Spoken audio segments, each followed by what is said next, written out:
whoever they hire as the O-line coach, he needs to be the run game coordinator, and it has to be somebody that's going to be in the room that's not going to be disrespectful and shit, but it's going to work hand in hand, but is going to stand up and say this is not going to work. Like, look, I love Coach Loadholt, but him leaving after a year 100% unequivocally tells me that he was a yes man. He was in the room, not trying to piss anybody off. He only had a year there.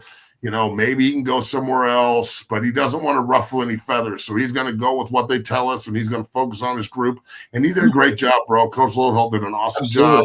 They got a lot better. They recruited well. You know, they brought people in. I thought that there was some times where they looked really good and some times where they looked really awful. I would say that if you aren't looking for just another job, if you're not looking for, you know, if you're a coach that's not just looking to advance, well, you're going to be a little different in the meeting room if you know you have security, or you know you're right, and you're not just trying to fucking go get the job at UCLA next year. You feel me?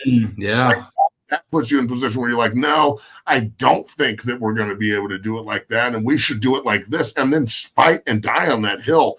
Like, there's so many opportunities in meetings with coaches where they're back and forth with each other, and the other coach is just going to see if you actually stand on what you say.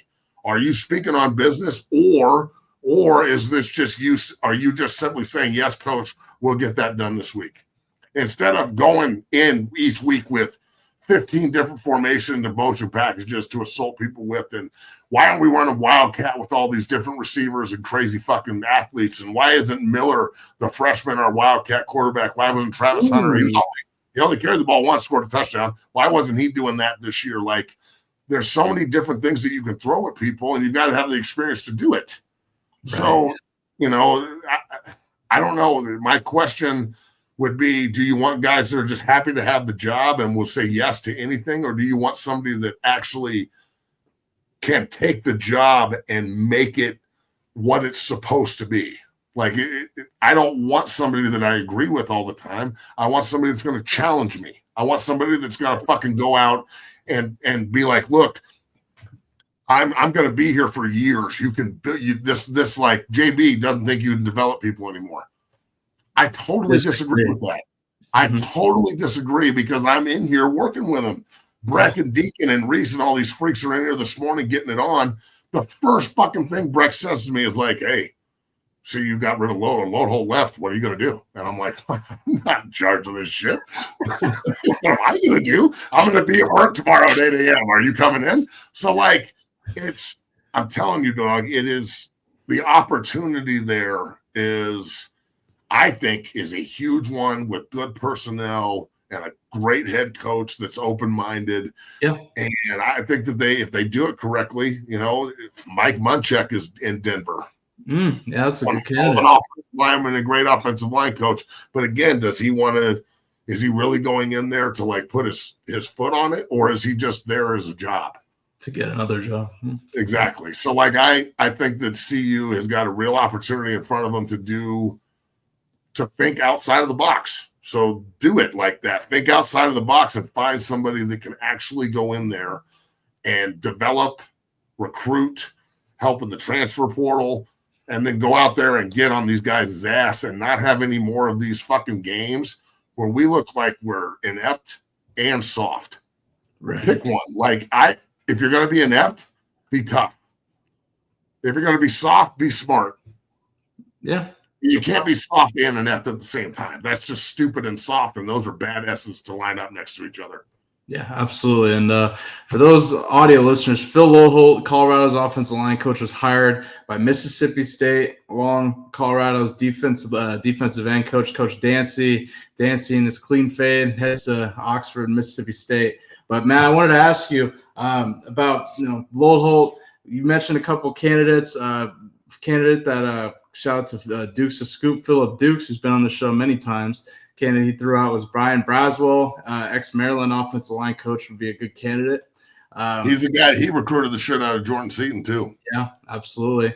And another candidate I wanted to ask, this is maybe a dark horse candidate, but McChesney.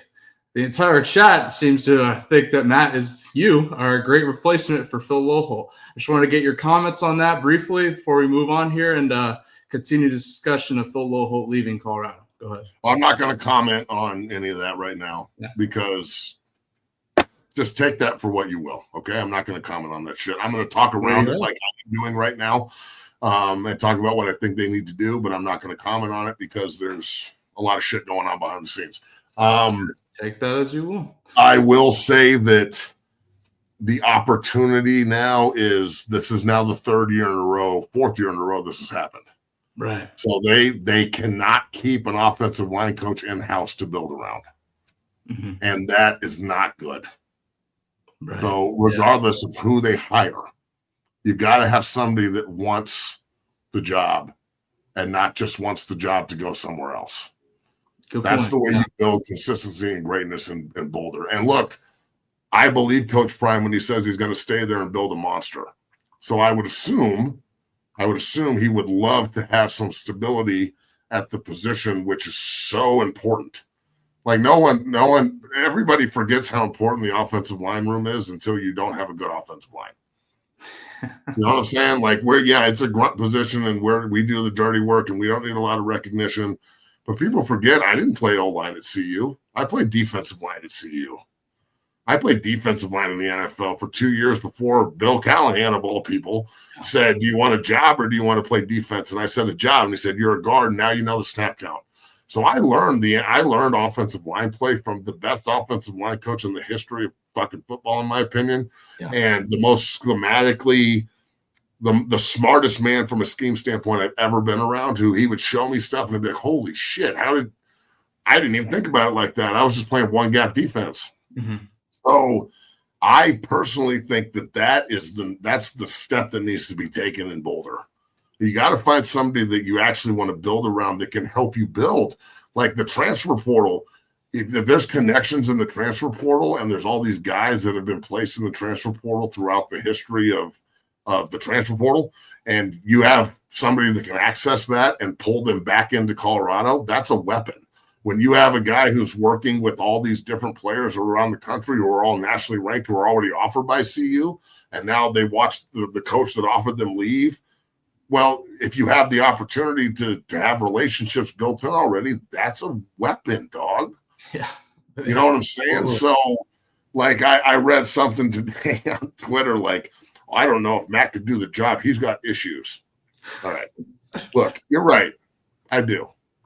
I have issues. I have issues with the super soft fucking community that we live in and the world we live in. Mm-hmm. I have issues with the charm and soft philosophies that are out here in the world these days, especially when it pertains to football. I have issues with Hobbytown. I don't like people that take this as a hobby instead of something that, can change your life. I want people that want football on a daily basis and can't breathe without it, not people who like it. Mm-hmm. I like it today. It's nice, but I don't like it tomorrow. I don't want that. It's not what I'm looking for. So I do have issues with people that don't have an issue with this being mediocre. So if you don't want to push for greatness and you don't want to be the best and you don't want to fucking strive to be your best on a daily basis, don't walk in the doors at 6-0. Don't listen to 0 to 60. Don't go to 6-0 equipment and get fucking a body bag and all the equipment we sell there. Yep. Don't get involved with what we do because we're trying to do it up here. We're not going to drop our bar for anybody. And that's the same kind of mindset that Beatonbaugh has at Oklahoma, that Coach Justice has at SMU, that like it's just all over the country. Everybody, Coach Hansen at SC, like you've got all these different connections and all these coaches all over the country. Coach Kapovic reached out to me yesterday. He used to be the O-line coach at CU back in the day with Earl Tucker. He's in Alabama now. They just offered Breck and Deacon, right?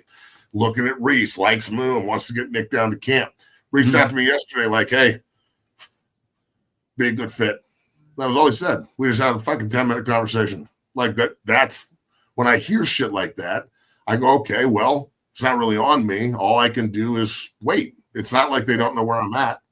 So look, if everybody wants this, we'll see what happens. But I've already got a job. I'm really good at it. We're very successful.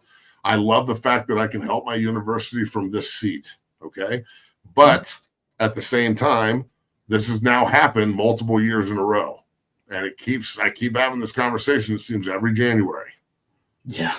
So where there's smoke, there's fire. And I don't know why people want nice, tame trench monsters. That's not what we're like, dog. That's not even close to what we want. Mm-hmm. I want you to be a nice gentleman off the field, okay?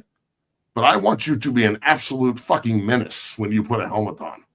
Oh, yeah. And then be able to actually, be actually taught what you're supposed to do and what you're not. Like, did you see the blitz that BYU threw at us Saturday where the center and the left guard, they brought the safety of the linebacker, and the left guard and the center couldn't figure out who they were supposed to block, so they didn't block anybody in the they just let them both go. Well, before that, Cash is like pointing over.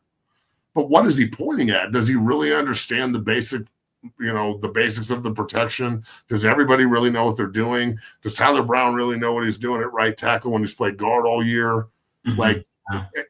Is it being articulated in the meeting room how to pass protect, what Mike linebacker means? Again, let's ask the chat, what's Mike mean?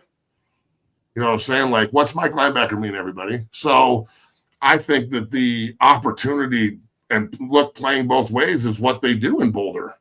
They love versatile people. Yeah, that's true. Absolutely. So, I would think that they need to scour the earth for the right person for this job. And it doesn't necessarily mean that person needs to agree with everybody or get along with everyone. That's not what we're trying to do here. This isn't called friend ball. This is called football.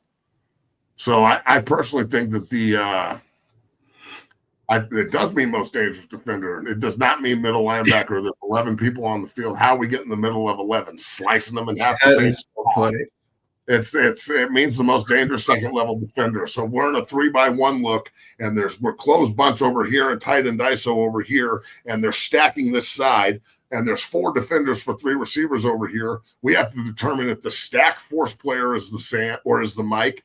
If is it the Sam linebacker that's forcing everything, or is it one of the defenders on the right side that's 4 for 3? So then we have to decipher that. The uncovered offensive lineman has to play through the guy next to him, his hip out, which puts everybody else isolated one-on-one, which is what they fucked up the other night. You had 2 guys that should have just been rock one-on-one and a squeeze gap. They bring the linebacker into the gap. The guard doesn't understand that he needs to tap his hip and squeeze, and the tackle needs to squeeze. The back needs to take the defensive end. Everything is full turned, and you just slice them up because there's a huge pocket there to throw the ball into. Mm-hmm. You know what I'm saying? They can run play action, and they don't even run the ball. So that shows you how scared people are of Shador. So, look, I think that watching it and watching all year and being enamored with greatness and unbelievable athletic potential from the players, that's been awesome. But I will say that next year they don't have Shador Sanders or Travis Hunter on the field anymore, and you better figure out a way to get some balance. You better figure out a way to run the football. You better support your running quarterback that you just brought in. Salter is a run-first guy. He's an athlete. He went for 1,700 yards passing and 800 yards rushing, right? Liberty. He's a hell of an athlete. You can't just say, we don't have a run game coordinator. We don't have a guy who's in charge of getting 5 yards in a cloud of dust. And I personally think that needs to be the number one priority, and we'll see what happens. Absolutely. Well, there you have it. Phil Loadholt leaves Colorado, and we'll see how Colorado fills that vacancy. But Matt broke it down, the ideal candidate and what to look for.